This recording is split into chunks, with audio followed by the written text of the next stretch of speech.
Hola, buenos días, PyCon, ¿cómo van? Bien, bien. Ok, me encanta esa respuesta. Bueno, como les decía Juan David, mi nombre es Juan Manuel Álvarez Quiñones, hincha de la mechita desde hace 36 años y 364 días. Mañana estoy de cumpleaños, cualquier cosa, estoy aceptando invitaciones. Soy estudiante, profesor e investigador en Univalle. En ese orden paso más tiempo estudiando que dando clase y que investigando. Me gradué de Ingeniería Electrónica en el 2005, soy especialista en telemática graduada en el 2008, me gradué en Educación Superior en el 2011 y si Kamisama me ayuda, en el 2019 me graduó de Ingeniería de Sistemas, de Magíster en Ingeniería de Sistemas.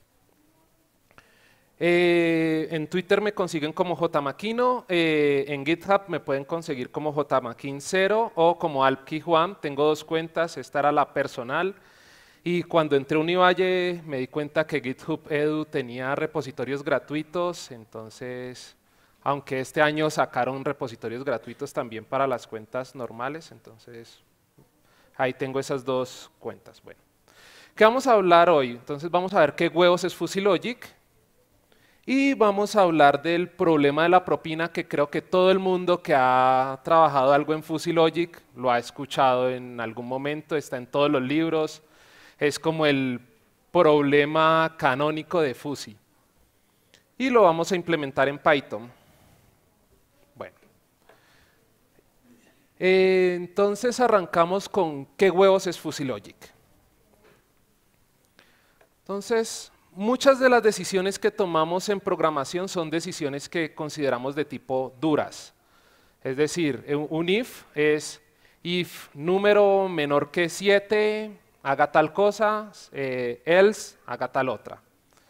Entonces hay casos donde pues funciona, pero a veces no funciona. Y una de las cosas que sabemos que los humanos procesan más fácilmente son las expresiones o las variables lingüísticas. Es decir, cuando tú le estás enseñando a un niño a patear un balón de fútbol, no le dices, él lo patea por primera vez y entonces tú no le dices, mira, ajusta el ángulo de tu pie en un 23.4 grados y patea con 18 newtons más. Tú le dices, mira, patea un poco más fuerte, un poco más alto y que es lo mismo, pero usamos términos vagos para describir datos y situaciones.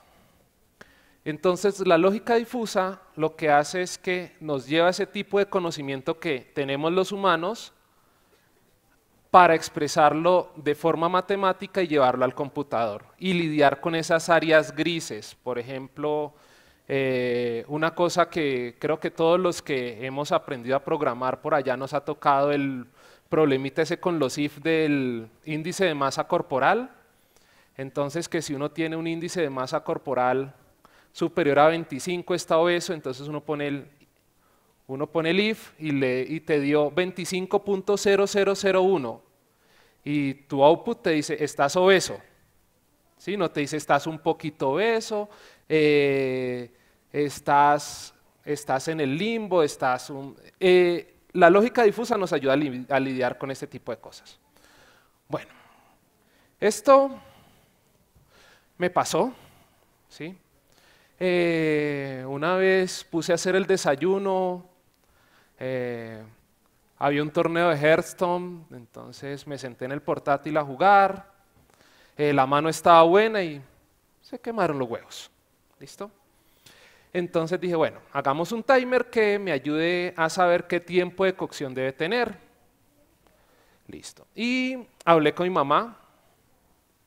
Entonces mi mamá me dijo, mira, pones la olla a hervir y por más o menos 5 minutos, le das 5 minutos más o menos y ahí sale. Entonces, listo, yo compré uno de esos timers que venden en Home Center del huevito, 5 minutos, tal.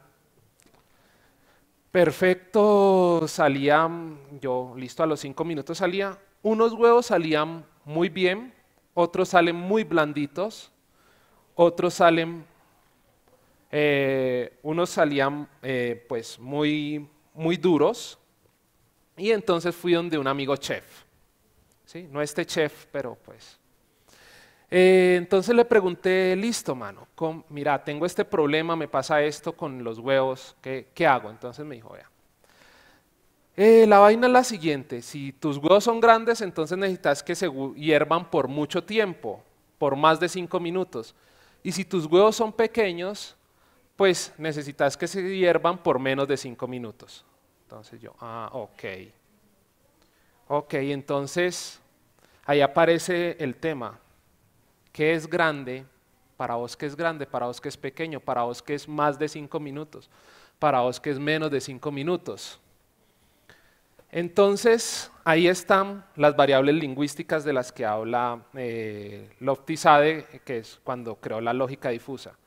O sea, cómo nosotros creamos qué es grande, qué es pequeño, y las reglas también. Y si ustedes ven, las reglas que me dio el chef están escritas como if-then, o sea que yo las podría programar. Si supiera exactamente qué es grande, qué es pequeño, qué es más de 5 y qué es menos de 5. ¿Sí? O sea, yo puedo poner if x size mayor que tal cosa, time igual a tal otra. Else, bueno, el if y size less than tal cosa y saco. Entonces, esta forma de escribir las reglas difusas se llama los predicados de la lógica difusa y están escritos en esa forma, if then. Si se cumple un antecedente, tu output va a ser ese consecuente. ¿Listo? Entonces, aquí está, si mis huevos son grandes, el tiempo de hervir va a ser grande. Si mis huevos son pequeños, el tiempo de hervido va a ser corto. Entonces, bien, pero sucede que yo no tengo, o sea, cuando tengo el universo de huevos, voy al D1 o al ARA y compro el panal de huevos, pues no aparecen. O sea, no aparece si son grandes, pequeños, uno los debería sacar como intuitivamente para hacer eso.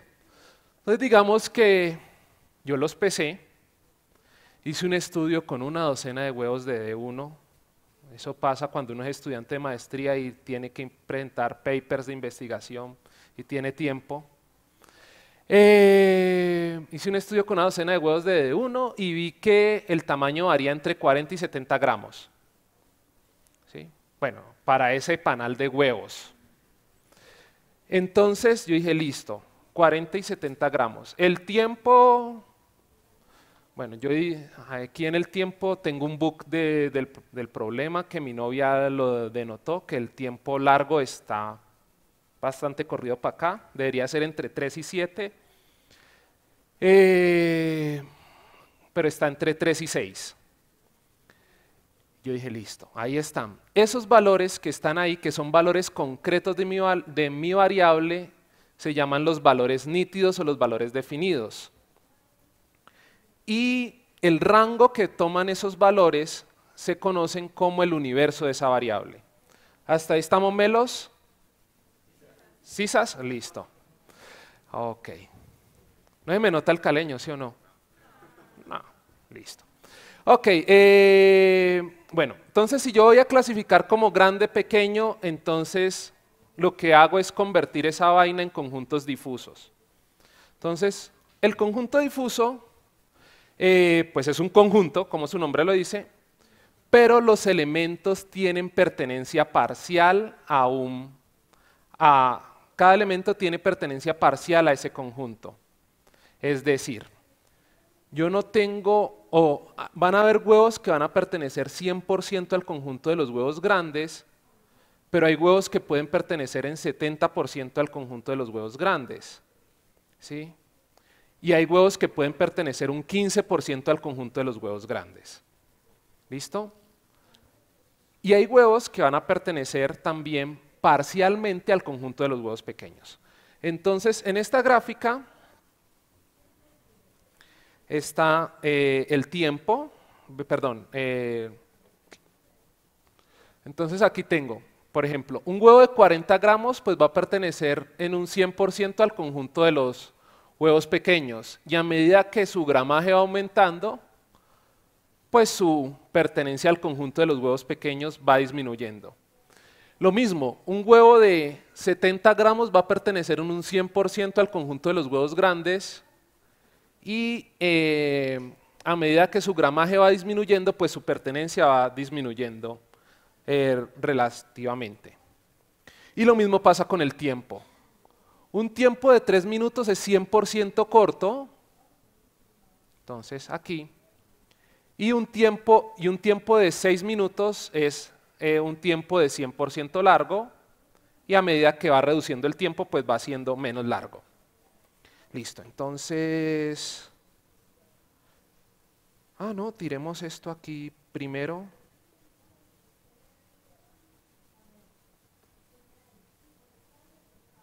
Tiremos esto aquí primero. Veamos estos conceptos aquí, luego vemos el código. Ok, yo dije, listo, quiero evaluar un huevo de 50 gramos. Listo, entonces corro el programa y me dice que un huevo de 50 gramos es 78% grande, bueno, 77% grande, 23% pequeño, ¿sí? Más o menos. Esas pertenencias las calculé a ojo, ¿sí? Cogí el gráfico, lupa y hágale. El framework lo hace, pero pues, no, los calculé con el framework y redondeé a 2 cifras significativas, ¿verdad? Para este caso. Listo. Entonces, yo dije, este proceso que hice pasado, de coger la variable concreta y determinarle los niveles de pertenencia en cada uno de los conjuntos difusos, es lo que se conoce como el proceso de fusificación. ¿Listo? De ahí vamos a la inferencia. La inferencia es que yo le tiro las 2 reglas a ambos conjuntos y pondero esas reglas de acuerdo a los conjuntos. Es decir, como este huevo es 23% grande, el tiempo va a ser 23% largo. Y como el huevo es 77% pequeño, se le va a aplicar un 77% de un tiempo corto. Entonces, dentro de mis conjuntos, yo calculo un tiempo que sea 77% corto y un tiempo que sea 23% largo. Y sobre esa vaina hallo el área bajo esa curva, o sea, lo que es menor que él, y de ahí lo tomo como constante. Y acá también lo que sea menor que él y el resto lo tomo como constante. Construyo esa geometría, entonces en la inferencia se construye esta geometría, ¿sí? El sistema hace, el proceso manual matemático es que yo debería coger esa geometría, calcular el área bajo la curva, entonces la mayoría de los frameworks lo que hacen es usar la regla del trapecio, ¿todos la conocen? ¿Sí? Listo. Usa la famosísima regla del trapecio y pues del trapecio con intervalos. Algunos usan Simpson y calcula el área, y a partir de esa área y de la forma de la geometría calcula el centro de masa. Y entonces a partir del centro de masa ese es mi output, y ese proceso se llama la defusificación. Listo. ¿Se ve complejo, sí o no? O ni tanto. Entonces, pillémoslo a ver cómo lo hacemos en Python.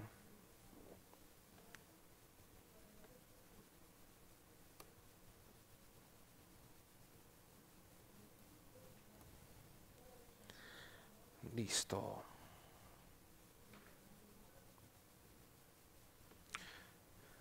Primero el código, luego lo ejecutamos.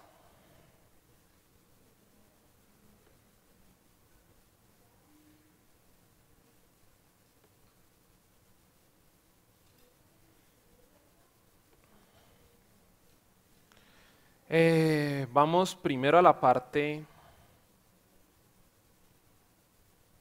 del programa.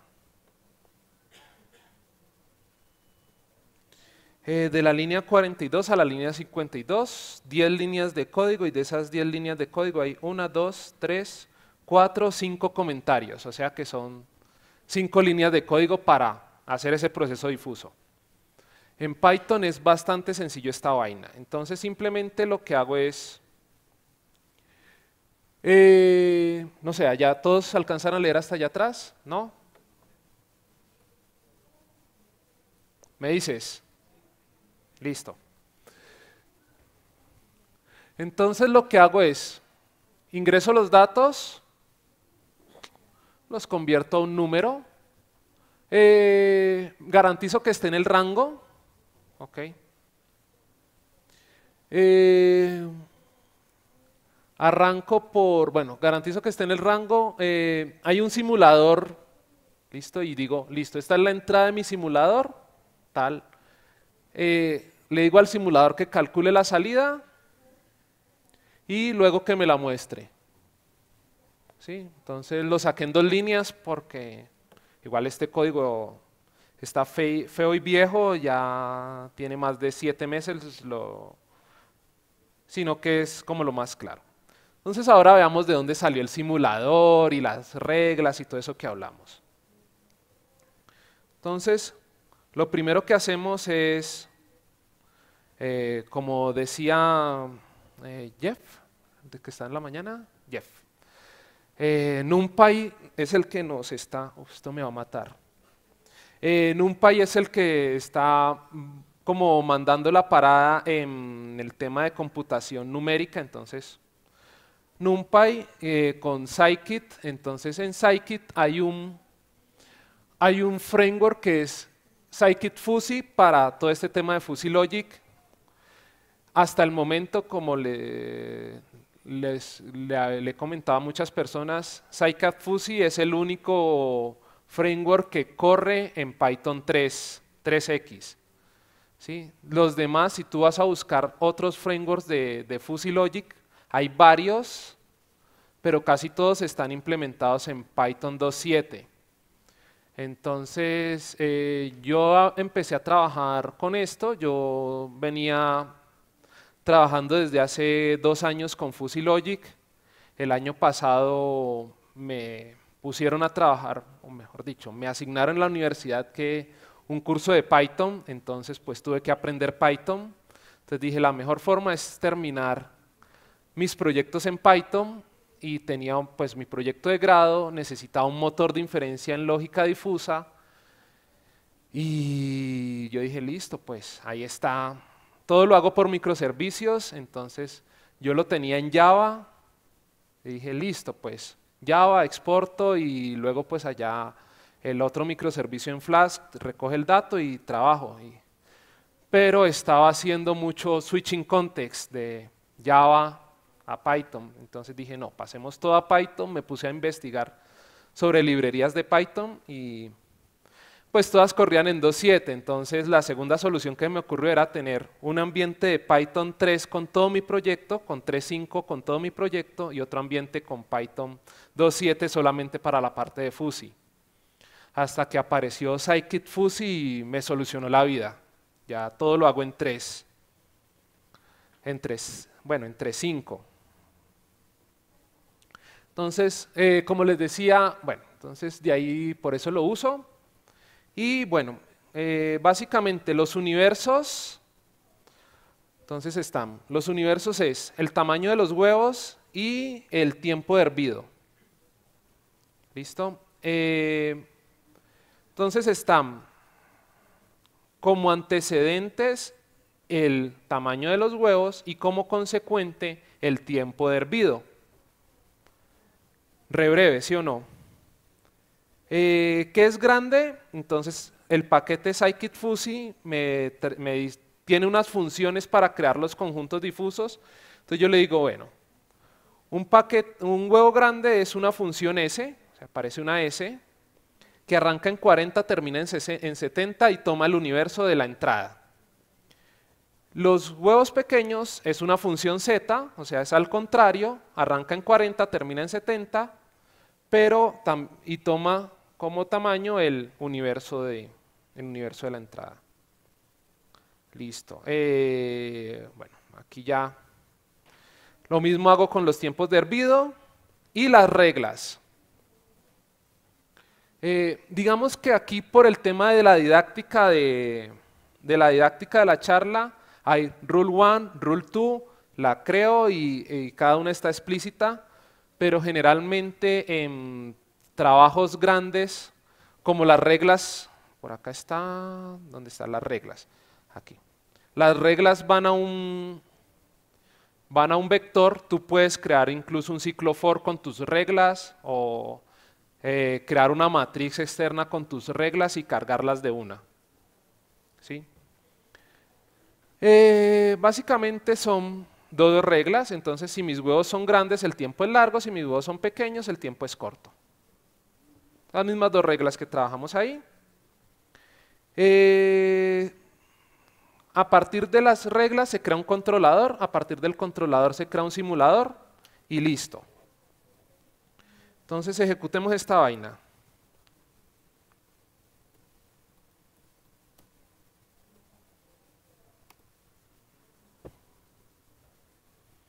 Listo, ahí están los conjuntos del huevo grande, huevo pequeño, los tiempos. Un tamaño entre 40 y 70. ¿Cuánto? 52, listo, 52. 4.20 minutos, 4.2 minutos para hervir ese huevo. Si yo quisiera un huevo más pequeño,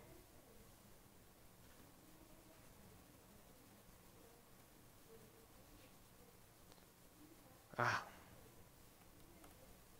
3.92 minutos. ¿Sí? Entonces, breve.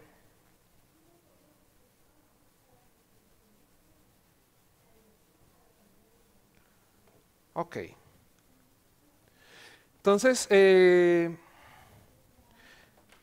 para completar ya la charla, pues vamos a ver este problema de la propina, que es el que trabajan canónicamente, porque pues este de los huevos como que nos introduce al tema de qué es fuzzy logic y nos deja todo muy claro, pero muchas veces en lógica difusa tenemos reglas un poco más complejas como estas. Digamos que unos amigos salen a cenar y entonces al momento de pagar la cena empieza una discusión por cuánto tienen que dar de propina, que si el 10%, que si el 5%, que si no le damos, etcétera, etcétera, etcétera. Entonces alguien puso estas reglas. Si el servicio es bueno o la calidad de la comida fue buena, entonces la propina va a ser alta. Si el servicio es promedio, pues la propina va a ser mala.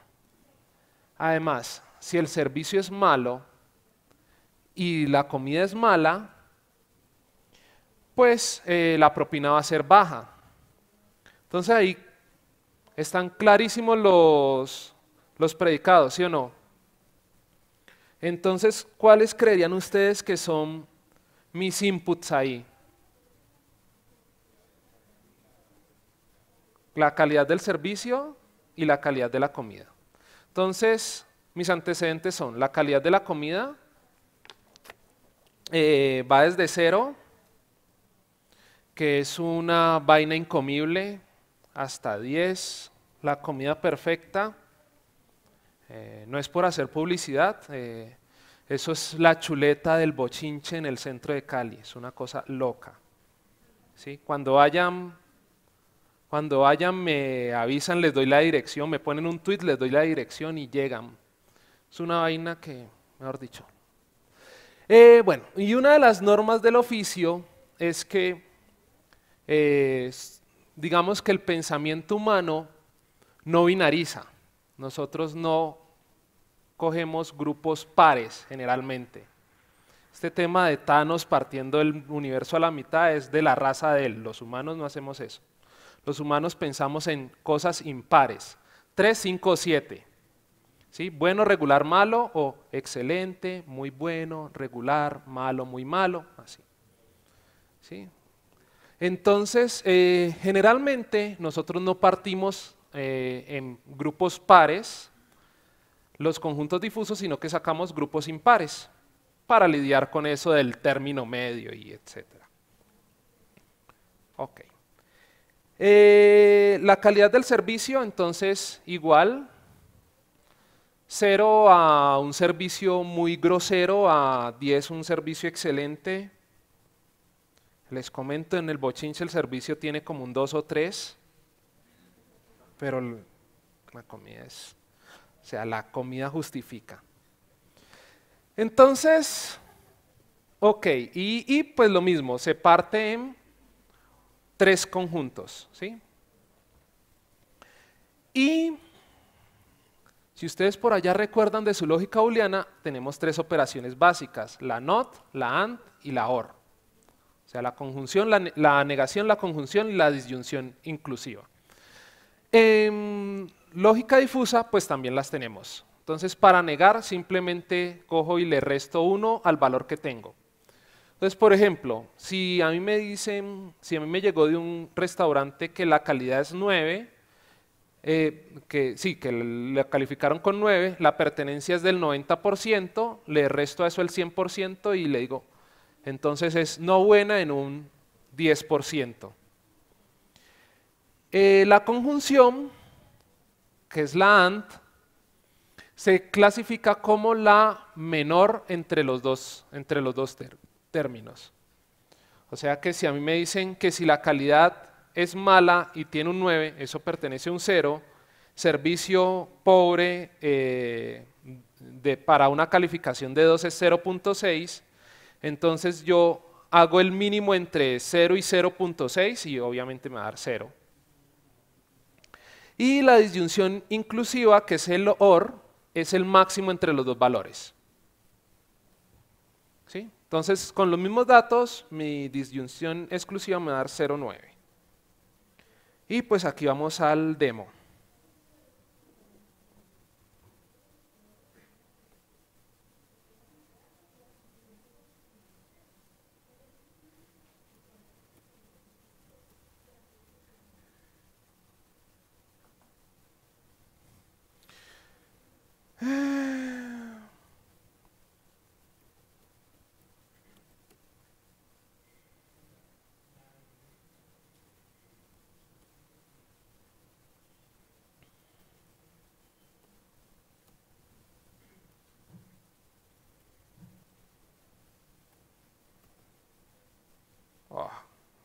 Sí, aquí está.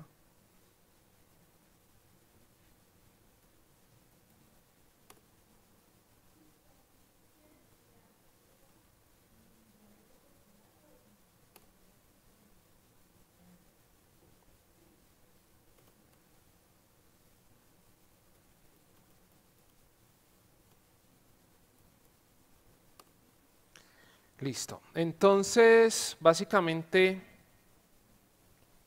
bueno, ahorita les muestro el código. No, este está, sí, ahorita les muestro el código.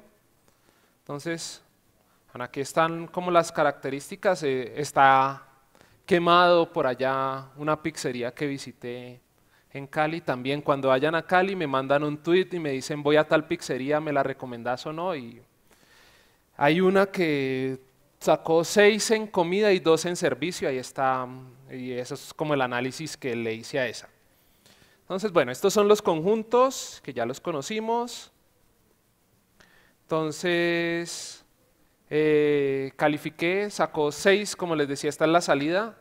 Estaba 6 en servicio y 6 en servicio y 2 en comida, entonces él hizo su área aquí. Bueno, para ambas cosas, y me dio que la propina es un poco mayor al 15%, 15.27%. Sí,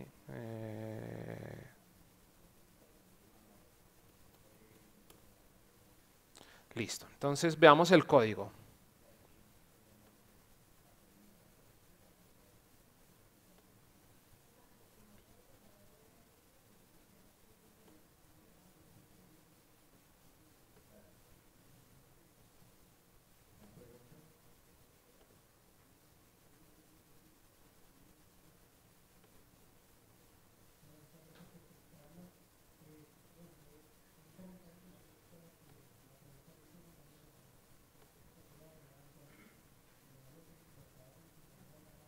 Bueno,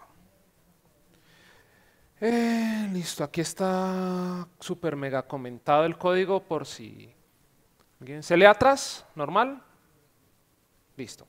Ok, los mismos tres paquetes, nuevamente antecedentes consecuentes y pues una cosa chévere es que el paquete, de hecho como es tan común que en lógica difusa nosotros dividamos en 3, 5, 7, tiene un autogenerador de conjuntos que recibe como argumento 3, 5, 7. ¿Sí? Por allá, precisamente para el tema de la validación de mi tesis, otro man hizo un paper, claro que él hizo el sistema en C, en C++, y tenía 6 conjuntos difusos y yo quise replicarlo con el AutoMF, no pude, nunca. Me tocó sacar los conjuntos a pata. Entonces, pues chévere porque ya tiene el de partirlo en conjuntos impares. Y cómo se construyen las membresías, pues que es una propina baja, media y alta. Bueno, las imágenes. Y lo único que ha cambiado en esto es las reglas. ¿Sí? Entonces, y pues pillen que nada más, o sea, en realidad lo único que cambia cuando tengo una regla compuesta es que uso el operador de AND o de OR, pues el que usamos en C en toda la vida y lo mismo, pues creo el vector de las reglas. Pongo calidad de comida 9. Ah, este fue, mentiras, este fue un análisis para el bochinche. Calidad de comida 9, servicio 2. Computo los datos, saco la simulación. Y listo, ahí está el tema. Entonces, bueno, ya para finalizar.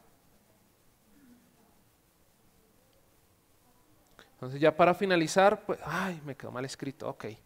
Quiero agradecerle al Sistema Nacional de Educación Pública que me permitió hacer esta investigación, principalmente a la Universidad del Valle y al proyecto Innovatic, que pues están financiando proyectos de innovación tecnológica en la región del Pacífico, especialmente en el Valle del Cauca. Si alguien quiere información sobre el proyecto, me puede contactar. Voy a estar aquí o vía redes sociales y de una. ¿Preguntas? Dale.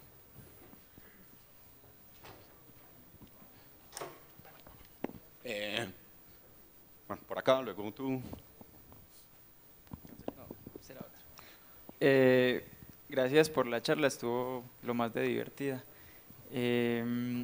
La pregunta es cómo seleccionas la forma que va a tener esa curva de pertenencia y en el caso de que sea una línea, cómo seleccionas la pendiente de esa línea, porque en mi opinión, para uno dar una propina digamos que no debería tener igual peso la calidad de la comida que la calidad del servicio, porque pues finalmente cuando vos vas a pagar propina te dicen desea incluir el servicio, entonces porque uno está juzgando más el servicio que la calidad de la comida. Sí, entonces, exacto. ¿cómo defines como qué pendiente le das a esa línea o qué curva escoges? ¿Cómo se define todo eso? Listo. Bueno, ese problema está diseñado así porque es como canónico de los libros de lógica difusa, pero generalmente lo hacemos como tú dices. Yo le doy prioridad al servicio y a la calidad del servicio y reduzco la calidad de la comida. ¿Cómo trazo los conjuntos difusos? Si te acuerdas por allá de la primera, yo le pregunté a Chef. Entonces, el conocimiento me lo da el experto.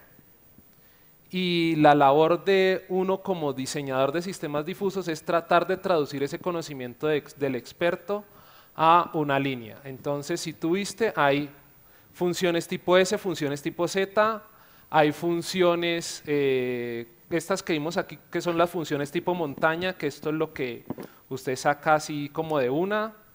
Hay funciones que parecen, bueno, estas son funciones que tienen la forma de la campana de Gauss. ¿Sí? Eso es cuando uno tiene muchísimo más tiempo y es computacionalmente más demandante de evaluar, pero y tú puedes, pues básicamente uno lo que tiene es como un recetario de curvas. Entonces tú dices, listo, la curva que más se me ajusta, ahí tenemos funciones trapezoidales, que es lo que de pronto tú preguntas. No, es que no recuerdo si tengo gráficos y me gasto tiempo buscándolos, pero de pronto publico por ahí un blog post con el tema de las funciones trapezoidales. Y esas funciones trapezoidales, entonces, por ejemplo, yo le puedo decir, es que esta sección de acá va a valer 0 durante toda esta parte del universo, y aquí es donde va a empezar a pesar. Yo puedo tener incluso universos corridos del 0. De hecho, si ves el ejemplo de los huevos, en el universo hay datos, ninguno de los datos empieza en 0, el universo está corrido hacia la derecha. Sí, hacia la derecha. Entonces, tú puedes, mejor dicho, es la información del experto que tú tratas de traducir a una curva de ese tipo. ¿Queda claro o te enredé más? Listo. Muy buenos días. Tengo la siguiente pregunta. No sé si tú has trabajado ese es un modelo Mamdani, típicamente. No sé si has trabajado, mi primera pregunta es si has trabajado con algo de Takagi Sugeno, y pues digamos también la pregunta es cómo es el futuro, porque pues ahorita como pues la moda son las redes neuronales, pero pues yo he visto que hay algunos papers en donde se hace mezcla entre red neuronal y difuso. No sé cómo veas el futuro de Fusi, si se lo va a reemplazar las redes neuronales o si se puede hacer una mezcla entre difuso hacer la mezcla neurodifusa todavía tiene futuro. Sí, bueno, digamos que Sugeno lo conocí por allá en mis cursos de control, tuve mis encontronazos con él y decidí divorciarme de él. Madami me gusta más porque pues me parece mucho más sencillo. Pero sí lo he escuchado y me dicen que, pues de hecho mi director de tesis me dijo que era mucho más preciso para los datos que yo tengo, que es detección de fallas en motores eléctricos. Pero pues no, o sea, es como un no radical, una pataleta de estudiante de maestría que uno tiene derecho a darse. ¿Sí? Directores de proyecto de grados de maestría, no, yo no dije eso.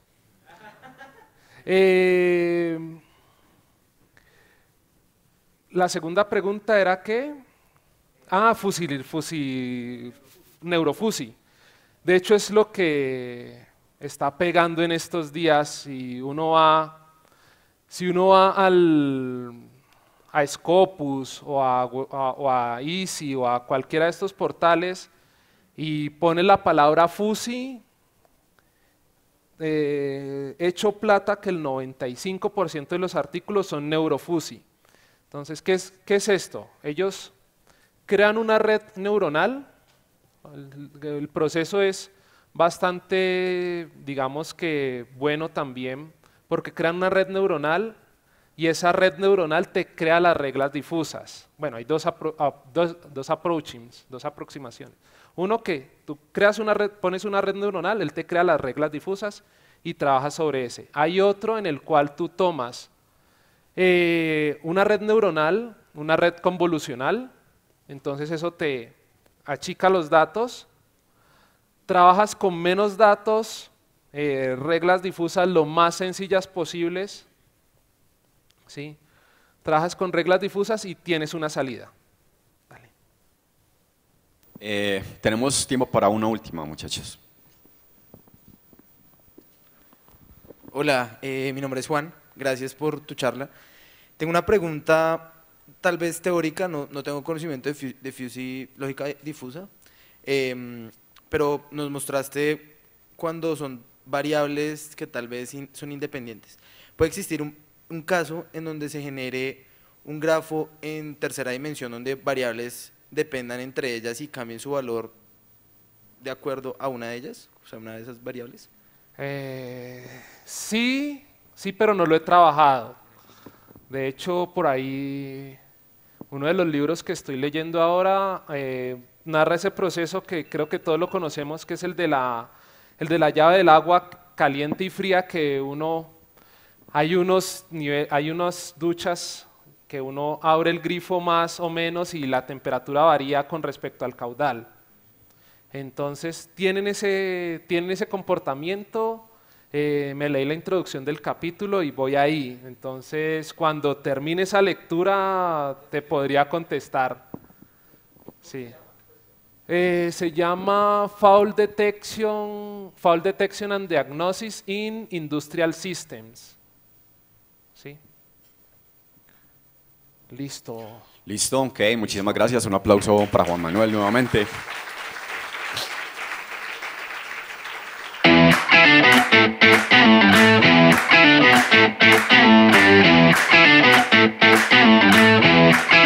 Thank you.